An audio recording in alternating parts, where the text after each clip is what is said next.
দেখেছি, কারো আমলে কম, কারো আমলে বেশি। চুরি কেউ কম করে নাই, পাচার কেউ কম করে নাই। এমনকি গত 16 বছরে 22 লক্ষ কোটি টাকা পাচার হয়েছে, 18,35,000 কোটি টাকা ঋণী 50 বছরে তোমাকে আদায় করতে হবে।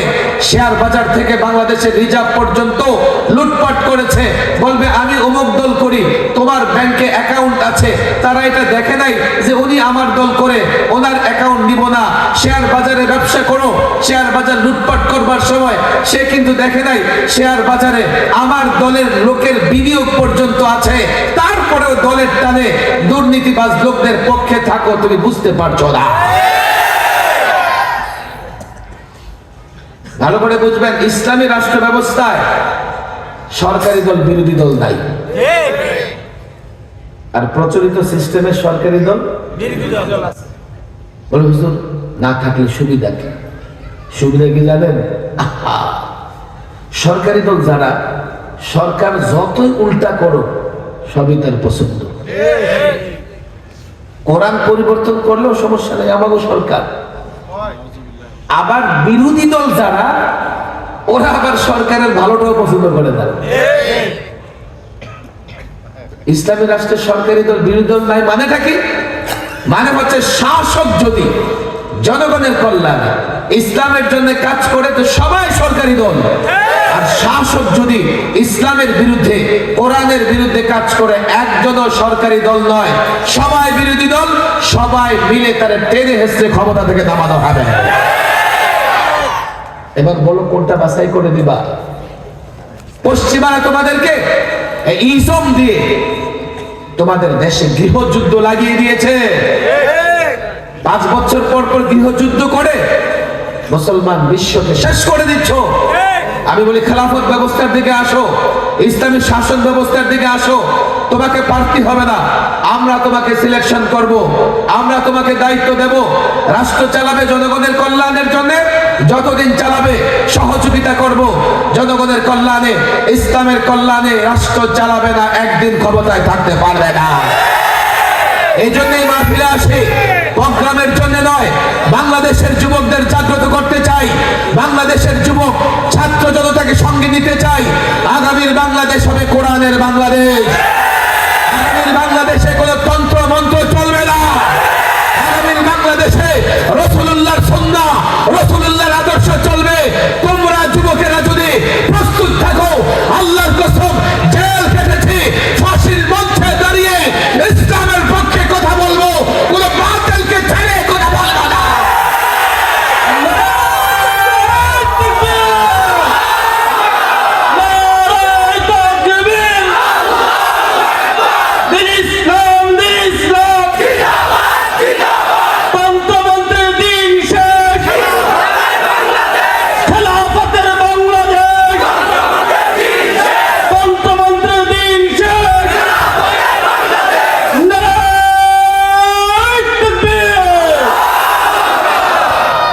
অনেক কথা বলতে হয় যুবকরা, মাহফিল আয়োজন করেছো, বুঝবার চেষ্টা করো। 10টা ইয়াবাখোর সমাজের নিয়ন্ত্রণ করে, কেন জানেন? এই 10টা ইয়াবা খেলে এক লোকে বসে খায়। গাঞ্জাখোর ঠিক করার দরকার আছে না নাই? এই জন্য মাহফিলে যে সমস্ত যুবকেরা আসে, আমি বলি তোমরা রাজনীতি করো। হুজুর এই নোংরা জিনিসের কথা আপনি বলতেছেন। রাজনীতি আসলেই নোংরা, আসলেই নোংরা। 53 বছরে কোন রাজনৈতিক দলের হাত থেকে আমরা রেহাই পাই না। হ্যাঁ, কেউ একটু কম, কেউ একটু বেশি, কেউ একটু দয়া মায়া করে মারছে, কেউ একটু নির্দয় হয়ে মারছে। বলে না যে পাটা পোতার ঘষাঘষি মরিচের বড়ন, মরিচ শেষ। মাহফিলে আসা যুবকেরা কেন রাজনীতি করবে? আমি জানি রাজনীতি নোংরা। তুমি যদি রাজনীতি না করো, নোংরা মানুষেরা নোংরা রাজনীতি করে সমাজ এবং রাষ্ট্রের নিয়ন্ত্রণ নিবে। তুমি কাল চারিত্রিক সার্টিফিকেট আনতে যাবে এমন নেতার কাছে যার নিজেরই চরিত্র নাই। জন্ম সনদ আনতে যাবে এমন নেতার কাছে যার নিজেরই জন্মের ঠিক ঠিকানা নাই। বিপদে পড়বা ইয়াবা কর গাঞ্জা করের কাছে নত জানো কইবা। গত 16 বছরে ইয়াবা ব্যবসায়ী এমপি ছিল,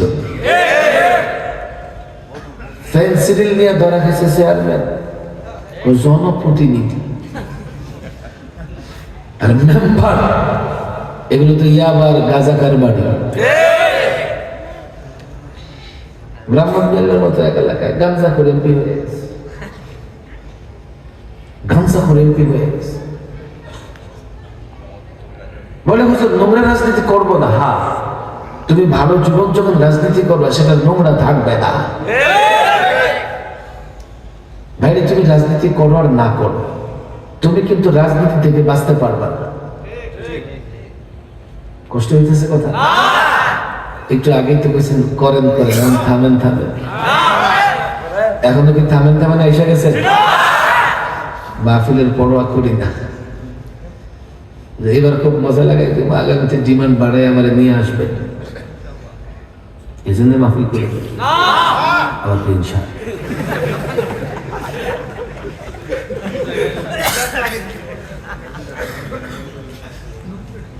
নতুন শ্রোতা বুঝে দেখেছে। আল্লাহ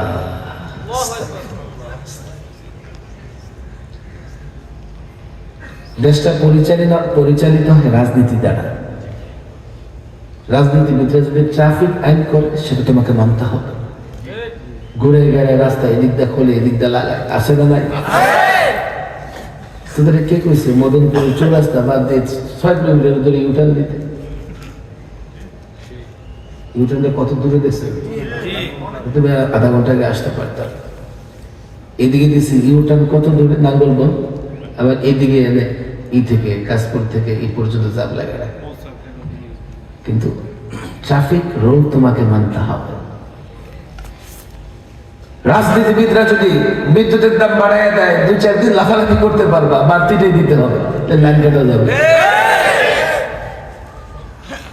সব নিয়ন্ত্রণ করে রাজনীতি। তুমি যতই দরবেশ হও, তুমি রাজনীতি থেকে কেমন দূরে থাকবে? কর, ব্যাট, ট্যাক্স। অনেক মৌলবী সাহেব মনে করে রাজনীতি করি না, দরবেশ সাথে। তোমার উপরে যদি কোরআন বিরোধী কোনো আইন চাপায় দেয়, তুমি মৌলবীও সেটা মানতে বাধ্য। আমি 1000 এক্সাম্পল দিতে পারবো। গত 16 বছর একটা আইন হয়েছে, কি করা যাবে না, 18 বছর আগে বিয়ে দেওয়া যাবে না। মেয়েকে 18 বছরে কি করা যাবে না? অনেক বাবা নিজের মেয়েকে বিয়ে দিয়ে জেলে গেছে। তুমি যতই দরবেশ হও, রাজনীতিবিদের আইন মানতে হবে। আমি রাজনীতি করি, অন্তত প্রতিবাদ করেছি, আমি এই আইন মানি না, তুমি সেটাও করতে পারো নাই। কোরআন সুন্নাহর বিরুদ্ধে আইন হচ্ছে, তুমি প্রতিবাদটাও করতে পারো নাই, আবার নিজেকে দরবেশ মনে করো। দেশ যেহেতু রাজনীতিবিদরা পরিচালনা করে, তুমি নিজেকে রাজনীতি থেকে মুক্ত রাখতে পারবে না। যদি রাজনীতি করো বাহাদুর হয়ে থাকবে, আর রাজনীতি না করলে গোলাম হয়ে থাকবে। বলে হুজুর ঠিক আছে, কাল থেকে নেমে গেল। তবে তুমি রাজনীতি করলে, প্রচলিত রাজনীতি যদি করো, কোনো গ্যারান্টি নাই। সফল হওয়ার কোনো সম্ভাবনা নাই, তবে কিছুটা কোথাও কোথাও ব্যর্থ হবা নিশ্চিত, গ্যারান্টি নাই। বাংলাদেশের রাজনীতিতে কি হয়?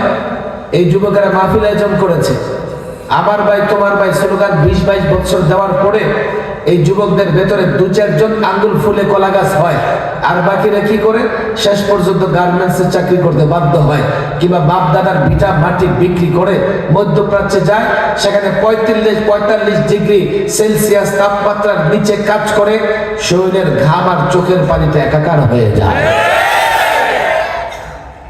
বাংলাদেশের নোংরা রাজনীতি এতটা রক্ত জড়িয়েছে, পৃথিবীর কোন দেশের যুদ্ধেও এতটা রক্ত জড়ানো হয় না। এদেশের নোংরা রাজনীতি, এদেশের নোংরা রাজনীতি এত বাড়ি ঘর গাড়ি ভাঙচুর করেছে, পৃথিবীর কোন দেশ এতটা গাড়ি তৈরি পর্যন্ত করে না। মাহফিল আয়োজন করো, তুমি রাজনীতি না করলে কালকে অনুর্বর মস্তিষ্কের কাউকে মঞ্চে বসায় তোমাকে বলতে হবে অমুকে এই অমুকে সেই। সমাজ যেহেতু রাজনীতি দ্বারা পরিচালিত হয়, মাহফিলে আসা যুবকেরা রাজনীতি করো তো প্রচলিত রাজনীতি নয়, কোরআন সুন্নাহ মেনে রাজনীতি করো। যদি কোরআন সুন্নাহ মেনে রাজনীতি করো, আমি গ্যারান্টি দিয়ে দেই, আমি কেন গ্যারান্টি দিব, তুমি নিজেই তো সচেতন যুবক। তুমি দেখো এই মুসলিম যুবকেরা যতদিন কোরআন প্রতিষ্ঠার জন্য রাজনীতি করেছে, তারা রাজনীতি করেছে আর বাকি দুনিয়া তাদের সামনে নতজানু ছিল। যখন তোমরা নানা ইজম, নানা মতবাদ সামনে নিয়ে এসেছো, সেকুলারিজম নিয়ে এসেছো, সোশ্যালিজম নিয়ে এসেছো, ন্যাশনালিজম নিয়ে এসেছো, ডেমোক্রেসি নিয়ে এসেছো, তোমরা ক্ষমতার চেয়ারে বসে আছো, পশ্চিমাদের গোলামি করা ছাড়া রাষ্ট্র চালাতে পারছো না। লোকেরা নারাজ হবে, যুবকেরা আমার উপরে, হুজুর আপনি এই ইজমগুলো, এই মতবাদগুলোর বিরোধিতা কেন করছেন? বাংলাদেশে খুব জনপ্রিয় মতবাদ হচ্ছে ডেমোক্রেসি। আমরা যদি বলি না ডেমোক্রেসি না, ইসলাম চাই, জঙ্গি। কথা ঠিক না বেঠিক? তো তুমি ডেমোক্রেসি চাইতে পারো, সেকুলারিজম চাইতে পারো, ন্যাশনালিজম চাইতে পারো, সোশ্যালিজম চাইতে পারো, তুমি জঙ্গি হও না। আমি ইসলাম চাইলে জঙ্গি? পশ্চিমারা শিখিয়ে দিয়েছে ওদেরকে, যার জন্য মুসলমান হওয়ার পরেও আরেক মুসলমান যখন ইসলামের পক্ষে কথা বলে তাকে জঙ্গি সন্ত্রাসী বলতে দ্বিধা করে না। আমি যুবক আমার তোমাদেরকে বলি, শোনো, ইসলাম এবং এখন তো ডেমোক্রেসিকে গোটা পৃথিবীতে পূজা করা হয়। তুমি একদিকে ইসলাম রাখো, একদিকে ডেমোক্রেসি রাখো। ডেমোক্রেসিতে 5 বছর পর পর, 4 বছর পর পর সরকার পরিবর্তনের নিয়ম আছে, আছে না নাই? আর ইসলামী, ভালো করে শোনেন, ইসলামী রাষ্ট্র পরিচালনায় রাজনীতিতে যিনি শাসক সিলেক্টেড হবেন, নির্বাচিত হবেন, ওনার মেয়াদ নেই। কথা ঠিক না বেঠিক? বলে হুজুর এই দুইটার মধ্যে পার্থক্য কি? ডেমোক্রেসিতে তার মেয়াদ আছে, সে যদি 5 বছর ভালো করে 5 বছর পরে তার ক্ষমতা ছাড়তে হবে, তাহলে বিরোধী দল তার লঙ্গি খুলে ফেলবে। আবার এই 5 বছর যদি জুলুমও করতে থাকে, সে বলবে জনগণ 5 বছর জন্য ম্যান্ডেট দিয়েছে, ক্ষমতা ছাড়বো না, একদিন আগেও ক্ষমতা ছাড়বো না। কথা ঠিক না বেটি? 5 বছর ফ্রি কিল খাওয়া লাগে তার হাতে। কথা ঠিক না বেটি? ইসলামী রাষ্ট্রে কোনো মেয়াদ নাই। যদি জনগণের কল্যাণে শাসক কাজ করে, যতদিন জনগণের কল্যাণে কাজ করবে ক্ষমতায় থাকবে, আর জনগণের কল্যাণে কাজ না করলে এক মুহূর্ত ক্ষমতায় থাকতে পারবে না। এবার বাছাই করে দাও, ফ্রি কিল খাইবা না জনগণের কল্যাণে কাজ না করলে টেনে নামায়া দিবা? কিসের মেয়াদ? প্রচলিত রাজনীতিতে নেতা নির্বাচিত হয় সাধারণ জনতার ভোটে। নেতা প্রার্থী হয়ে দাঁড়ায়, নিজেই পোস্টার লাগায়, নিজেই নিজের মাইক করে ভাড়া করে প্রচার করতে থাকে, অমুক ভাইয়ের কি এটা সেটা, চরিত্র ফরিত্র, জনকল্যাণ টলকল্যাণ আছে না নাই? মাইকিং শুনলে মনে হয় এটা ফেরেশতা। ওর মতো আল্লাহ ওয়ালার জনদরদি কেউ নেই। আবার সলিমুদ্দিন কলিমুদ্দিন যারে দেখে দৌড়ে গিয়ে গলায় জড়ায় দেয়। কথা ঠিক না? কাদামাটি সময়কে ফেলায় গায়ে। নামাজ আবার একই নামাজ 2 মসজিদে পড়ে। ওযু থাকো খা, টুপি একটা এমন লাগায় বুঝাই যায় যে গত নির্বাচনে লাগাইছিল একবার, এবার এইবার নির্বাচনে কোথাও থেকে খুঁজে বের করে লাগাইছে। নারাজ হইতেছে? এখন থামেন। কথাগুলো বোঝার চেষ্টা কর। এই যে নিজে প্রার্থী হইয়া এরপরে টাকা আছে, পেশি শক্তি আছে, সাধারণ মানুষকে বিভ্রান্ত করে।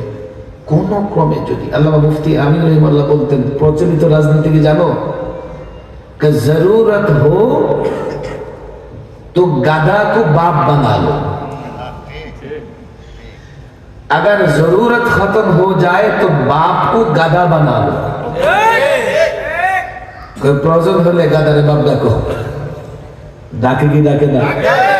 জিন্দেগিতে চিনেও না তো এলাকায় চাচা বাবা যেটা কেমন আছেন,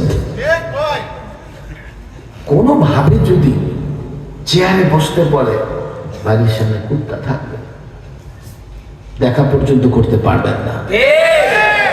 আপনারা তো সে নোট দিছে, কেন দেখা করবে? বিনিয়োগ করছে, আগামী 5 বছর আপনার রক্ত বিক্রি করে সে শতগুণ আদায় করে নেবে। 53 বছরের বাংলাদেশে আমরা দেখেছি, কারো আমলে কম, কারো আমলে বেশি। চুরি কেউ কম করে নাই, পাচার কেউ কম করে নাই। এমনকি গত 16 বছরে 22 লক্ষ কোটি টাকা পাচার হয়েছে, 18 লক্ষ 35 হাজার কোটি টাকা ঋণী 50 বছরে তোমাকে আদায় করতে হবে। শেয়ার বাজার থেকে বাংলাদেশের রিজার্ভ পর্যন্ত লুটপাট করেছে। বলবে আমি অমুক দল করি, তোমার ব্যাংকে অ্যাকাউন্ট আছে, তারা এটা দেখে নাই যে উনি আমার দল করে, ওনার অ্যাকাউন্ট নিব না। শেয়ার বাজারে ব্যবসা করো, শেয়ার বাজার লুটপাট করবার সময় সে কিন্তু দেখে নাই শেয়ার বাজারে আমার দলের লোকের বিনিয়োগ পর্যন্ত আছে। তারপরেও দলের টানে দুর্নীতিবাজ লোকদের পক্ষে থাকো, তুমি বুঝতে পারছো না। ভালো করে বুঝবেন, ইসলামী রাষ্ট্র ব্যবস্থায় সরকারি দল বিরোধী দল নাই, আর প্রচলিত সিস্টেমে সরকারি দল বিরোধী দল আছে। বলে হুজুর না থাকলে সুবিধা কি? সুবিধা কি জানেন? সরকারি দল যারা, সরকার যতই উল্টা করো সবই তার পছন্দ। কোরআন পরিবর্তন করলেও সমস্যা নেই, আমারও সরকার। আবার বিরোধী দল যারা, ওরা আবার সরকারের ভালোটাও পছন্দ করে না। ইসলামী রাষ্ট্রের সরকারি দল বিরোধী দল নাই, মানেটা কি? মানে হচ্ছে শাসক যদি জনগণের কল্যাণে ইসলামের জন্য কাজ করে তো সবাই সরকারি দল, আর শাসক যদি ইসলামের বিরুদ্ধে কোরআনের বিরুদ্ধে কাজ করে একজনও সরকারি দল নয়, সবাই বিরোধী দল। সবাই মিলে তারা টেনে হেসড়ে ক্ষমতা থেকে নামানো হবে। এবার বলো কোনটা বাছাই করে দিবা? পশ্চিমারা তোমাদেরকে ইসম দিয়ে তোমাদের দেশে গৃহযুদ্ধ লাগিয়ে দিয়েছে। 5 বছর পর পর গৃহযুদ্ধ করে মুসলমান বিশ্বকে শেষ করে দিচ্ছ। আমি বলি খেলাফত ব্যবস্থার দিকে আসো, ইসলামী শাসন ব্যবস্থার দিকে আসো। তোমাকে প্রার্থী হবে না, আমরা তোমাকে সিলেকশন করব, আমরা তোমাকে দায়িত্ব দেব। রাষ্ট্র চালাবে জনগণের কল্যাণের জন্য, যতদিন চালাবে সহযোগিতা করব জনগণের কল্যাণে, ইসলামের কল্যাণে। রাষ্ট্র চালাবে না, একদিন ক্ষমতায় থাকতে পারবে না। এই জন্যই মাহফিলে আসে, প্রোগ্রামের জন্য নয়। বাংলাদেশের যুবকদের জাগ্রত করতে চাই, বাংলাদেশের যুবক ছাত্র জনতাকে সঙ্গে নিতে চাই। আগামীর বাংলাদেশ হবে কোরআনের বাংলাদেশ। আগামীর বাংলাদেশে কোনো তন্ত্র মন্ত্র চলবে না। আগামীর বাংলাদেশে রাসূলুল্লাহর সুন্নাহ, রাসূলুল্লাহর আদর্শ চলবে। তোমরা যুবকেরা যদি প্রস্তুত থাকো, আল্লাহর কসম জেল কেটেছি, ফাঁসির মঞ্চে দাঁড়িয়ে ইসলামের পক্ষে কথা বলবো, কোনো বাতিলকে ছেড়ে কথা বলবো না।